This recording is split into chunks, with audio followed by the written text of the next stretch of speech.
Hey, what's up? This video is going to be pretty uneventful, but I found a couple of things that made a tremendous difference in efficiency and frustration.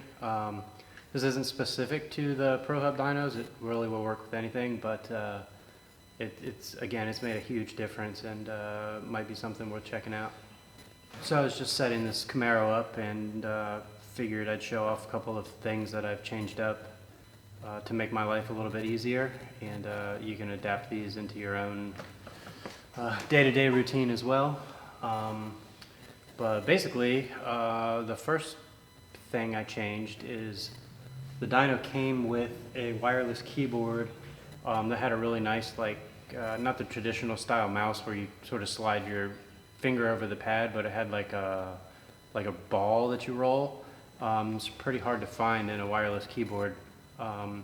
And it worked awesome for about 7 minutes, and unfortunately the keyboard died. It had nothing to do with Mainline, obviously. Dealing with the company that made it, and I just wanted to see if they would warranty it or whatever, because it was kind of a joke. So I just bought another keyboard with the traditional slide your finger on the pad type thing, and it worked pretty well. The problem I kept running into was I would need the keyboard inside the car to obviously operate the dyno and the car and make everything work on that end. And then after we would finish a run, I'd go out and start trying to analyze the data, and I would leave the keyboard in the car, so then I have to go and get it. And then the same thing happened the other way. Then I'd go get back in the car and I would forget the keyboard over at the computer. So long story short, I just added a second keyboard, and I keep one in the car with me and one by the computer, and it's made all the difference in the world. So ironically, when I bought the second keyboard, it was just kind of almost out of boredom. I was at Target with my wife, and anyone that's ever been to Target with their wife or anything female knows it can be torture, and you just start wandering around looking at things you shouldn't and kind of zone out and don't pay attention to anything. So I actually bought another wireless keyboard, but it did not have a mouse integrated into it. So I'm just too lazy to return it. So I just had another wireless standalone mouse.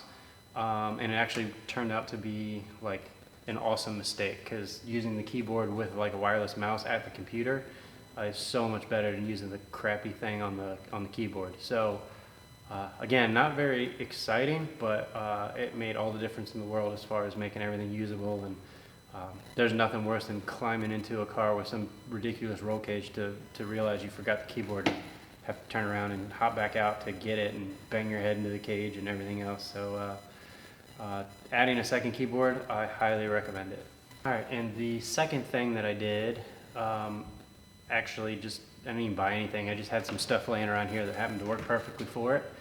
But there's a lot of different cables and stuff and options that you can hook up to the car with the dyno. Different sensors, fuel pressure, boost, a couple of TAC outputs, 5-volt output for your wideband, and all sorts of stuff. And one of the things that drives me absolutely crazy is twisted cables and having to untangle stuff every time you want to use it. So I actually have a pegboard. I hang up a bunch of stuff, and for a while I was just unplugging everything and putting it on the pegboard, and just hooking it up as I needed it. But I got to the point where I use the dyno literally every single day, so that got annoying. So then I just tried raveling it up and storing it that way, and tried using Velcro strips, phone rings. So it's kind of I don't know, looping all the cables together, and then either using these type of Velcro strips or these other ones with the loop on it worked a little bit better.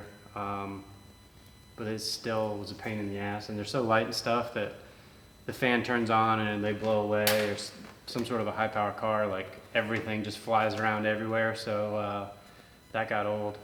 The solution, I said, I almost sort of found on accident, and it's awesome.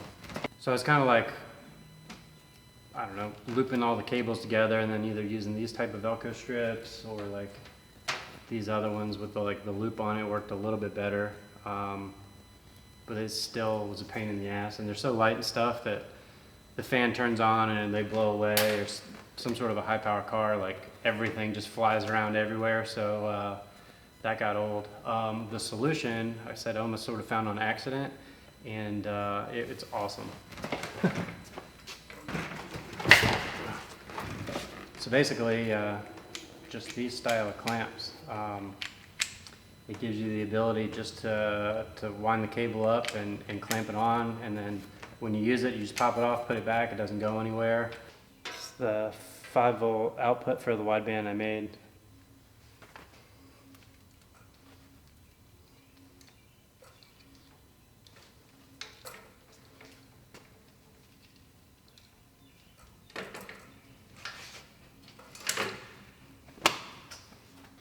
Of course, since I just tried to make it look nice, it kind of looks like trash, but you get the idea.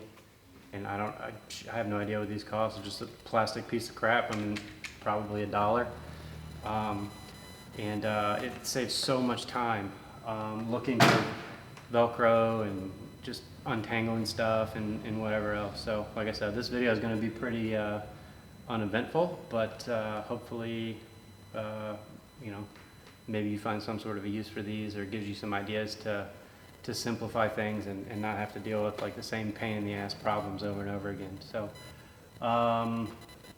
that's about it for this video, and who knows, maybe since I have my camera set up, I'll film this Camaro being tuned. So I appreciate it, and I will see you next time.